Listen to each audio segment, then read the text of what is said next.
Hello, coucou tout le monde, j'espère que tout va bien. Nous on a passé une petite semaine à la mer, comme on dit en Belgique, et à part beaucoup de vent, on en a quand même bien profité et on est bien requinqués.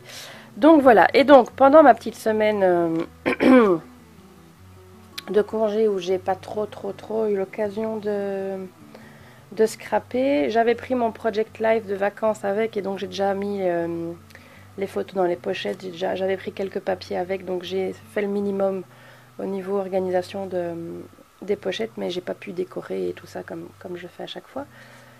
Ça, ce sera pour plus tard. Mais pendant donc cette petite semaine, j'ai vu sur une vidéo américaine une petite madame, enfin je sais pas si elle est grande ou si elle est petite, qui a partagé une petite astuce pour ne pas abîmer vos plaques de Big Shot. Donc voilà, il faut savoir que moi ma Big Shot c'est une Big Shot d'occasion. Et bon, il y a une plaque que j'ai cassée un peu après avoir reçu la Big Shot. Mais bon, les plaques que j'ai reçues avec la Big Shot étaient déjà utilisées. Et voici celle qui était le moins abîmée. Ben voilà ce que ça donne. J'ai utilisé l'astuce du four à autant de degrés pour la dégondoler. Enfin bref, pour la remettre à plat. Donc elle est encore plus ou moins plate. Et voilà. J'ai commandé sur, je ne sais plus, je crois que c'est sur Wish. J'avais commandé sur Wish des plaques de rechange.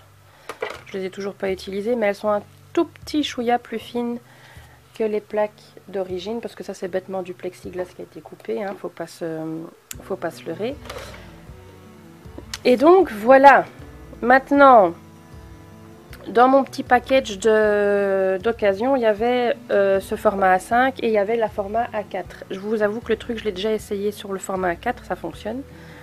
Et je vais l'essayer en direct avec vous sur ce petit format A5. Donc voilà, le truc en question, c'est... Et je vous dis pourquoi j'ai envie d'essayer ce truc-là, c'est parce que j'ai complètement craqué sur les plaques à paillettes. C'est bête, hein, voilà. Mais je me suis fait un petit plaisir, je me suis acheté des plaques à paillettes. Et j'ai vraiment pas envie de les abîmer. Donc, le petit truc en question, c'est tout simplement le tapis auto-cicatrisant. Hein. Moi, j'ai pris un de chez Action, parce que je me dis que pour le prix, même si je le fous en l'air, c'est pas grave. Que j'ai découpé à la largeur, pardon, ça bouge, que j'ai découpé à la largeur des planches, des plaques, pardon, de la Big Shot. J'ai essayé, parce que j'ai un tapis de découpe A4, et donc ça passe nickel dans la plus.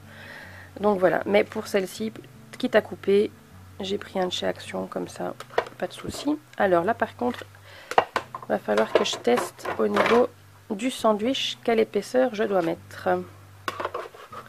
Ça. Et vous bougez dans tous les sens, hein, je suis désolée.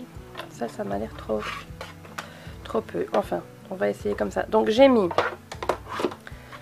la plaque, la grosse plateforme, l'adaptateur pour les dies fins, le tapis auto-cicatrisant comme on appelle ça, je suppose, et alors je vais mettre un papier et un dies comme ceci, mais je crois que ça va pas être assez épais. Oui, non, c'est pas assez épais du tout. Alors, on va faire un petit ajout. Un petit ajout de plaque. Bon là, comme c'est comme ça, je vais même l'ajouter en dessous de ça.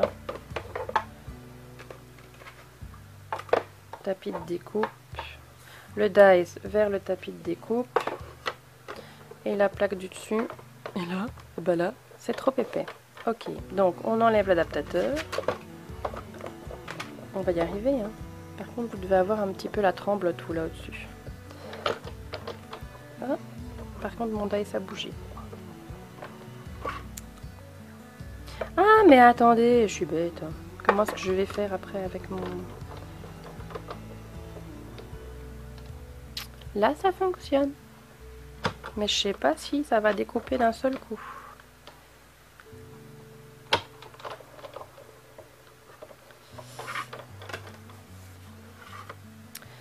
Et voilà. Voilà le verdict. Je suis partie de travers. Crotte de biquette. Attendez, comment est-ce que je fais le point, moi, ici? Bon. Voilà. Ça m'embête un peu d'être partie de travers par rapport au motif du papier, mais c'est pas grave. C'est un essai. Alors, je vais réessayer. Alors, la petite madame, elle disait bien... Parce que là, vous voyez quand même que ça marque. Logique. Ça marque le tapis de découpe, donc évitez de découper 36 fois la même forme au même endroit. Donc là, je le retourne un petit peu. Hop, et je fais avec un papier plus fin pour essayer.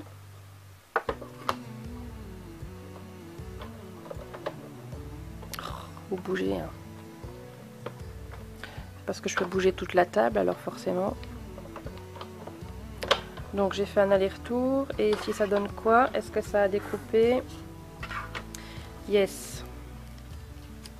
Et là c'est vraiment du papier. C'est du papier doré 80 grammes. Hein.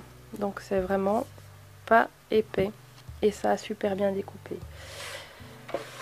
Donc voilou.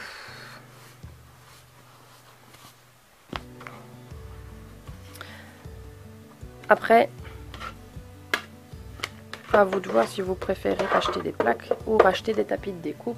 Mais honnêtement, je trouve que ça découpe même mieux que sur la plaque.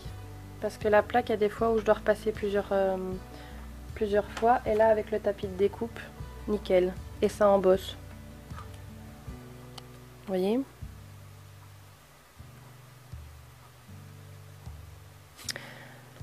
Voilà, ben c'était la petite astuce. J'espère que ça vous servira ou que ça vous a intéressé. Et je vous dis à tout bientôt parce que j'ai encore une autre astuce à vous montrer. J'en ai plusieurs en fait. J'ai bien cogité pendant la semaine et j'ai une petite astuce sympa pour une petite interaction sur une pochette Project Life. Et c'était quoi l'autre astuce que j'avais ? Je me rappelle pas. Donc voilà. Bye bye, à tout bientôt.